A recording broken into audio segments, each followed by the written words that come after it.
अस्सलाम वालेकुम। उम्मीद करती हूँ सब खैरियत से होंगे। यहाँ आती हूँ मैं किचन में और किचन में करती हूँ काम अपना स्टार्ट, क्योंकि किचन और होता बहुत ज़्यादा गंदा और मुझे ये समझ में नहीं आता मतलब इतनी गंदगी कैसे हो जाती है। मैं अपने ना मैके गई हुई थी 3 महीने से, 3 महीने के बाद अब मैं आई हूँ तो मैंने किचन देखा बहुत ज़्यादा गंदा हो रहा था। मतलब कि इतना ज़्यादा कि मतलब मैं खड़ी भी नहीं हो सकती थी। मुझे गंदगी बिल्कुल पसंद नहीं है। मैं कहती हूँ काम हो तो और पता नहीं लोग कैसे रह लेते हैं गंदगी में, मुझे समझ में नहीं आता यार। मतलब कि सफाई तो हमारा निफ़ ईमान है, हमारा मतलब हमारे नबी को भी पसंद थी सफाई, तो फिर हम क्यों नहीं रख सकते सफाई, हम क्यों नहीं कर सकते सफाई। मतलब कि इतनी गंदगी कि मैं आपको बता नहीं सकती।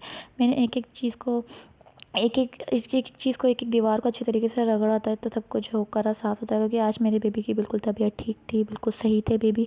तो मैंने बोला चलो अब घर की तरफ भी थोड़ा ध्यान देते, क्योंकि इतने दिन हो गए थे मैं घर की तरफ बिल्कुल भी ध्यान नहीं दे पा रही थी, ना काम कर पा रही थी, कुछ भी नहीं। मैं यहाँ पे किचन में आई, मैंने सारे कैबिनेट वगैरह साफ़ करे, यहाँ पे अपने बर्तन जिन-जिन जगहों पे जो-जो लगाने चाहिए वो सब वहाँ-वहाँ लगाए। सबको साफ़ करने के बाद दीवारें मांजने के बाद मेरे हाथों में इतना शदीद दर्द हो गया, बिल्कुल हाथों उँगलियाँ अकड़ रही थी बार-बार, क्योंकि रात में बेबी को लेके जाना था अस्पताल।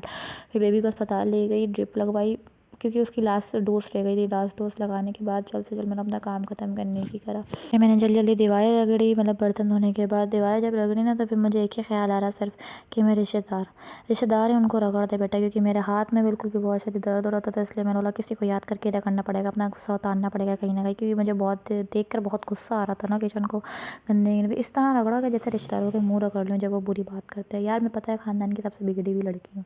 ऐसा ख़ानदान वाले कहते हैं कि मैं बदतमीज़ लड़की हूँ बहुत ज़्यादा। क्या करें यार, जब सीधी बात सबको मुँह पे बोली जाती है ना तो जब हम बुरे ही लगते हैं सबको।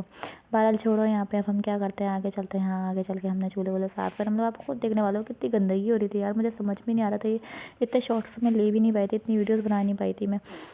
मैंने यहाँ पर आके फिर यहाँ पे जल्दी-जल्दी मैंने सफाई करी। सफाई करने के बाद फिर मैं जल्दी से, मेरे हस्बैंड आ गए। मेरे हस्बैंड ने बोला आप जल्दी से कॉफ़ी बना देंगी, खाना, क्योंकि मुझे बनाना था, लेट हो गई थी ऑलरेडी बहुत ज़्यादा। मैं 9 बज गए थे मुझे, 9-10 बज गए थे। फिर मैंने खाना बनाया तो इसके टाइम पे क्या कहते हैं गैस चली गई थी, लेकिन मैं दुआ करती गई तो फिर मैंने मशीन चलाई तो गैस आ गई थी। फिर मैंने जल्दी से, मेरे हस्बैंड ने बोला कलेजी बना दे, फिर मैंने उनके लिए कलेजी बनाई। फिर मैंने जब गैस चली गई थी फिर मैंने लकड़ियों पे फिर इनके लिए कॉफ़ी बनाई। कॉफ़ी बनाकर फिर मैंने जल्दी से यहाँ पर आ गई कलेजी बनाने के लिए। यार खाने पता है मैं बहुत सिंपल बनाती हूँ, मैं ना ज़्यादा मसाले डालती हूँ, ना मुझे मसाले पसंद है, ना मैं कुछ करती हूँ। मैं सिर्फ पिसी हुई मिर्चें, हल्दी और पिसा हुआ धनिया, नमक, बस, और लहसुन अदरक, टमाटर प्याज, बस इसका बनाती हूँ। यार पता है क्या, मसालों में जायका नहीं होता, अपने हाथों में जायका होना चाहिए। उसको रेसिपी को मज़ेदार बनाना चाहिए अपने हाथों से, क्योंकि मसाला ज़्यादा डालने से कुछ नहीं होता, सिर्फ करवाहट आती है, ये सब चीज़ें आती हैं। यहाँ मैंने ज़ीरा डाल के प्याज को जल्दी से भूना, टमाटर डाले, टमाटर डालने के बाद यहाँ पे लहसुन अदरक डाला, लहसुन अदरक थोड़ा-सा हल्का सा भूनने के बाद, क्योंकि मैं पानी-वानी डालती नहीं, मैं हाथों हाथ खड़े-खड़े सारा खाना काम कर देती हूँ। यहाँ पे हल्दी, नमक, पिसी हुई मिर्च डाली, नमक मैं हस्बे जायका डालती हूँ, आप लोग भी हस्बे जायका डाल सकते हैं। मैंने कितनी ली थी, आधा किलो कलेजी ली थी मैंने। इसके अंदर हल्का सा मैंने सिर्फ और मिर्ची डाली, क्योंकि मुझे बिल्कुल भी टेस्ट नहीं आ रहा था मिर्चों का। हम लोग खाते हैं लाइट मिर्ची, वैसे मेरे हस्बैंड बहुत तेज़ मिर्ची खाते हैं। यहाँ मैंने जल्दी-जल्दी रोटी बनाने की करी है, बस जल्दी से रोटी बने और निपटूँ और मैं जाके सोऊँ, क्योंकि मैं बहुत ज़्यादा थक गई थी रात में। फिर मुझे बुखार भी चढ़ गया था बहुत ज़्यादा, मतलब इतना कि मतलब मैं खुद, मतलब मेरे हस्बैंड को लग ही नहीं रहा। मैं उनसे बोली मुझे बुखार हो रहा है, बट वो कहते नहीं होता। मैं कहती हूँ यार जिस पे जो गुज़रती है उसी को पता होता है, हम दोनों को बड़ा फट्टे उठते हैं हर चीज़ पर। यहाँ मैंने जल्दी-जल्दी काम करा, काम करने के बाद में फिर भी बस मैंने बोला अल्लाह करे बन जाए। मुझसे बिल्कुल भी वीडियो भी नहीं बनाई जा रही थी, ना मुझसे खाना काम करा जा रहा था। मैंने फिर भी बोला नहीं, अब मैंने डेली व्लॉगिंग स्टार्ट करी है तो डेली व्लॉगिंग तो बनानी पड़ेगी। रिश्तेदारों को भी तो जलाना है ना। उनको दिखाना भी तो है ना कि देखो मैं घर में काम करती हूँ।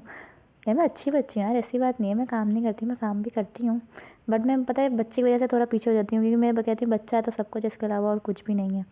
यहाँ मेरा काम ख़त्म होता है, यहाँ किचन भी मेसी-मेसी जो हो रहा था वो साफ़ कर दिया, बिल्कुल क्लीन हो गया। मैं बहुत ज़्यादा खुश हो गई, 3 दफ़ा अपने किचन को रात में आके देखा मैंने। बाकी सब अपना ख़्याल रखेगा, कोई बात बुरी लगी उसके लिए माफ़ी चाहती हूँ। कल तक के लिए